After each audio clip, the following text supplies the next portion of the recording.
বিদ্যুৎ সমস্যার সমাধানে ব্যর্থ রাজ্য বিদ্যুৎ দপ্তর। একদিকে মানুষ বিদ্যুতের যন্ত্রণায় নাজেহাল, অন্যদিকে বিদ্যুৎ নিগম কর্মীদের মিথ্যা প্রতিশ্রুতি আর মিথ্যা আশ্বাস ভুক্তভোগী সাধারণ মানুষদের আরও ক্ষিপ্ত করে তুলছে, যার ফলে মানুষ ক্ষিপ্ত হয়ে বিদ্যুতের যন্ত্রণায় পথ অবরোধ, বিদ্যুৎ অফিসে তালা ঝুলানো সহ বিদ্যুতের সমস্যা সমাধানে বিভিন্নভাবে জোরালো প্রতিবাদ গড়ে তুলছে।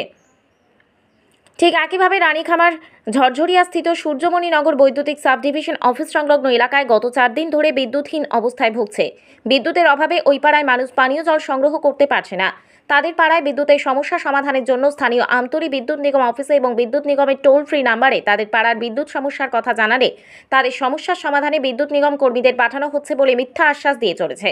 কিন্তু দিন পেরিয়ে রাত হলেও গত 4 দিন ধরে বিদ্যুৎ নিগম অফিসের কোনো কর্মী তাদের পাড়ায় বিদ্যুৎ সমস্যার সমাধানে দেখা মিলছে না বলে অভিযোগ। ভুক্তভোগী সাধারণ মানুষের অভিযোগ, এইভাবেই গত 4 দিন ধরে বিদ্যুৎ অফিসের পক্ষ থেকে তাদেরকে মিথ্যা আশ্বাস দিয়ে যাচ্ছে। অবশেষে বাধ্য হয়ে বৃহস্পতিবার রাত 10টা নাগাদ ভুক্তভোগী সাধারণ পাড়ার মানুষ তাদের এই বিদ্যুতের সমস্যা থেকে মুক্তি পেতে ঝরঝরিয়াস্থিত সূর্যমণিনগর বৈদ্যুতিক সাব ডিভিশন অফিস ঘেরাও করে।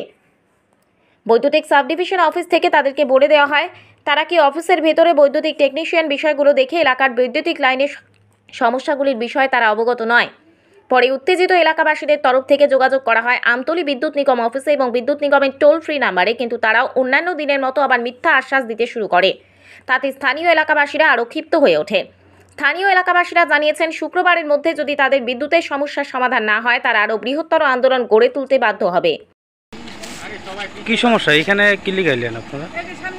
আমরা তুফান 2 দিন তুফান গেল, তুফানের ভিতরে কারেন্ট নাই, আইসে গেছে।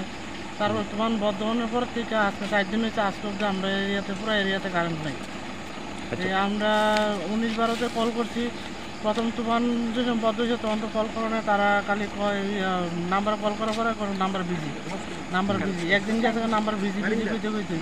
তারপরে তো অনেক কল করলে কল ঢুকে, কিন্তু তারা যে লোক আছে না, হেল্প সেন্টার কথা কন যায় না।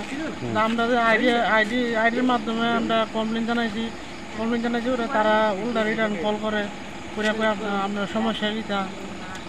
সমস্যার কথা করলে তারা আমরা লোক পাঠাইতেছি, ঠিক করে দিব, লোক আইতেছে, এইসব কয়ে আজকে 4 দিন হয়ে গেছে। পর্যন্ত আমরা যে কারেন্ট নাই, আমরা বাড়ি করে কারোর জল নাই, খাওয়ানোর জল পর্যন্ত নাই।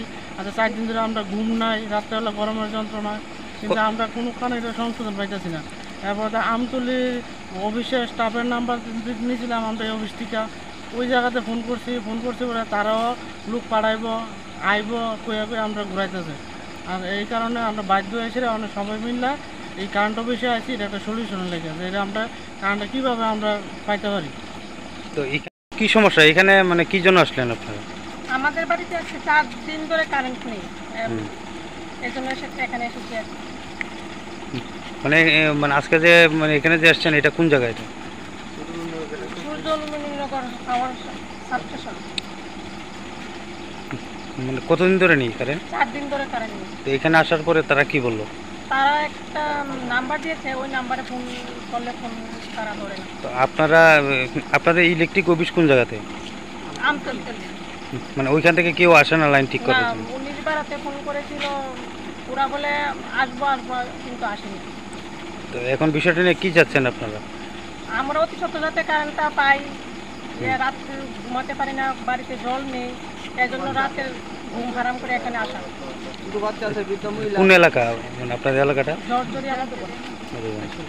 কত পরিবার আছেন এখানে? আছে 7-8 পরিবার।